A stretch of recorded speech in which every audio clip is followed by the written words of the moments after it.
62% of the time. LeBron James in the building for this one. Phoenix got off to a great start in the opening quarter, turning defense into offense. They made 11 straight field goals, tied for the longest in a finals game over the last 20 years. It looked like it might be blowout city. Jay Crowder and company they were great. They led by 16, but the second quarter, it was like a totally different game. Drew Holiday looking for his offense in this one. Strong to the bucket. Next possession, Milwaukee down 12.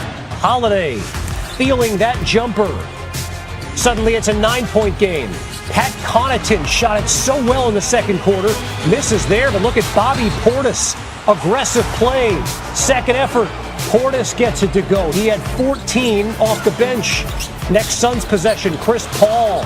No, it's like everything that went well in the first quarter went the other way. Giannis. Portis.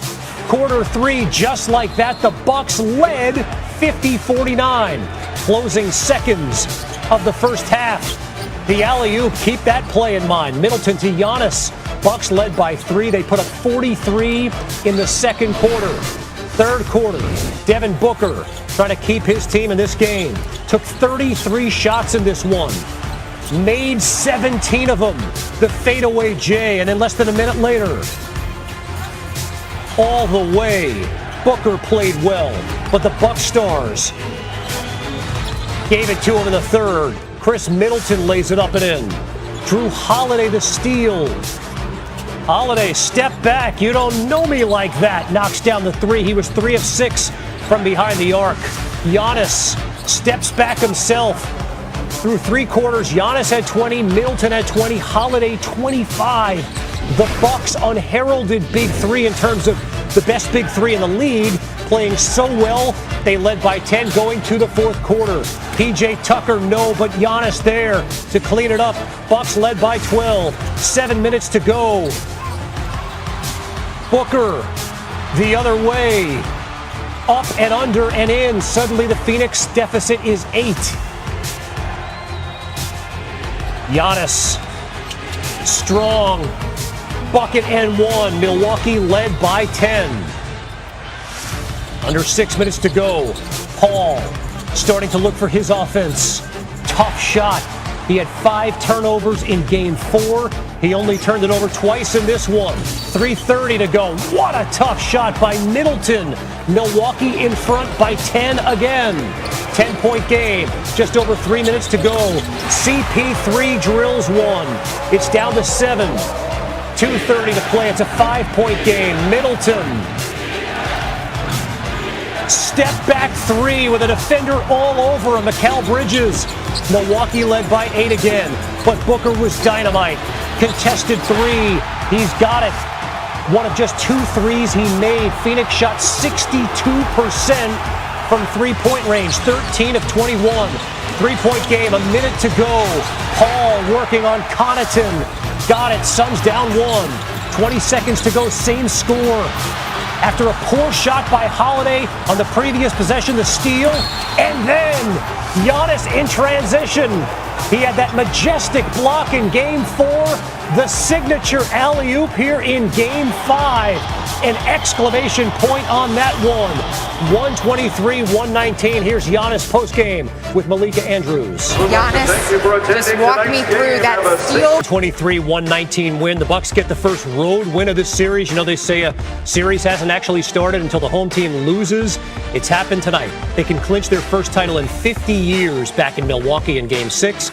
Bucks just the 4th team to win 3 straight after falling behind 2-0 in the finals. The 06 Heat and 77 Blazers both closed it out at home in game 6. I mean, what a series. Tim Legler joining us now. Tim, what changed after that first quarter when the Bucks were down 16 and it looked like the Suns were just going to run away with this game? Well, Drew Holiday put this team on his back in the first half, and I'll tell you what, if he doesn't play that well in the first half, they're probably down 20 going into the locker room, and I don't think they're coming back from that. So For me, this was Drew Holiday's night from the start. You could see his aggressiveness, and they're a different team when he plays this aggressively. And he doesn't always shoot the ball well. We know he was 4 for 20 in the last game, but I think more importantly, he took 20 shots because he's in that mindset of trying to play like a star.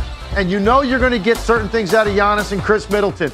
Drew Holiday, to me, is the guy that can fluctuate. And in this game, his aggressiveness from the beginning, he got into his mid-range, he got to the rim, he shot deep threes. He was feeling it at a time when the Phoenix Suns were scoring every trip down the floor.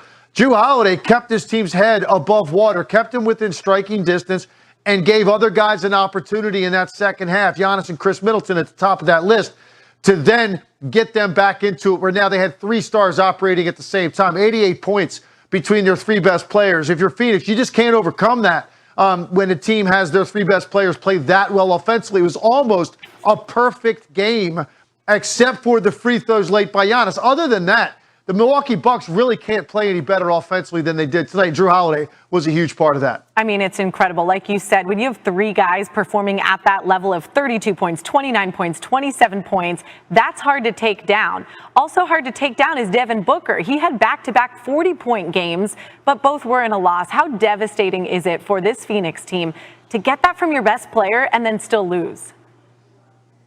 Yeah, and it hurts. It hurts a lot, and I think it also tells you a little bit about where the Phoenix Suns are right now in this process. You know, this is a team that's probably still going to need another legitimate star perimeter player to go with Devin Booker if they really want to win a title at some point. Now, look, they're not out of this series.